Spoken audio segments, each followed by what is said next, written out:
भगवान परशुराम की कुछ रहस्यमयी बातें। दोस्तों, हिंदू धर्म में एक से बढ़कर एक देवता मौजूद हैं जिनके बारे में हम सभी जानते हैं और देवताओं में एक विशेष स्थान भगवान परशुराम जी का भी है। तो भगवान परशुराम को श्री हरि का सबसे रौद्र अवतार माना गया है और दोस्तों, हरि का ये अवतार बड़ा ही अनोखा और प्रभावी है और भगवान परशुराम से उस समय दैत्य ही नहीं बल्कि देवी देवता भी भय खाते थे,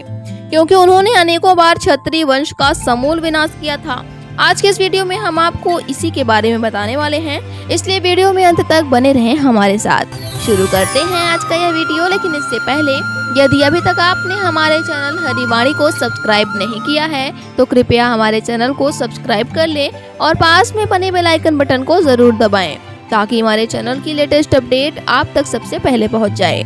दोस्तों, परशुराम जमदग्नि मुनि और रेणुका के पुत्र थे और परशुराम जी 4 भाई थे जिनका नाम रुक्मवान, सुखेनु, वसु और विश्वनाथ था। भगवान परशुराम को बचपन में सब राम कहकर ही संबोधित करते थे, लेकिन जब उनके तेज और पराक्रम से प्रभावित होकर शिव जी ने उन्हें असुरों का विनाश करने हेतु परशु नाम का एक शस्त्र दिया और तभी से राम परशुराम के नाम से संबोधित होने लगे। दोस्तों, इसके अलावा ये कथा लोगों में बहुत प्रचलित है कि भगवान परशुराम ने अपनी माता समेत अपने चारों भाइयों का सर धड़ से अलग कर दिया था, लेकिन भगवान परशुराम ने ऐसा काम अपने पिता के कहने पर किया था। दरअसल एक बार जमदग्नि मुनि ने रेणुका को जल लाने का आदेश दिया और रेणुका जब जल लाने के लिए नदी के पास पहुंची तो उन्होंने देखा कि एक देव कुछ अप्सराओं के साथ नदी में स्नान का आनंद ले रहे थे और रेणुका ऋषि द्वारा दिए गए आदेश को भूलकर उस दृश्य को आनंद लेने लगी।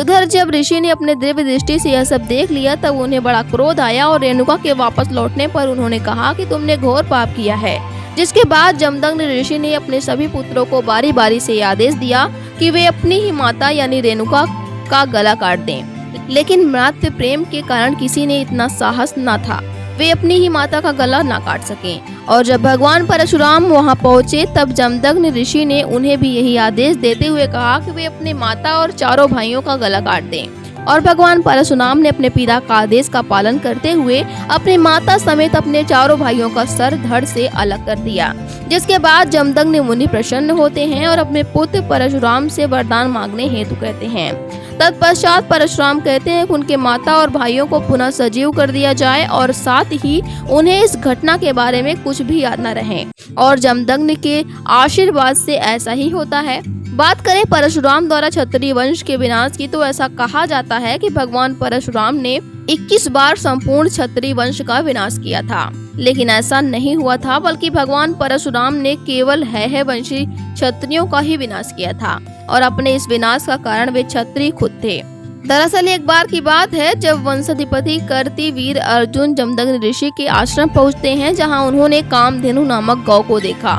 और उससे मोहित होकर वे उसे अपने साथ बिना जमदग्नि मुनि की आज्ञा के लेकर चले जाते हैं। जब परशुराम को यह ज्ञात हुआ तब वे क्रोध में आकर कीर्तिवीर अर्जुन का वध कर देते हैं और जब कीर्तिवीर अर्जुन के वंशजों को यह बात पता चलती है तब परशुराम से प्रतिशोध लेने के कारण वे जमदग्नि मुनि समेत रेणुका को परशुराम के चारों भाइयों को मार देते हैं।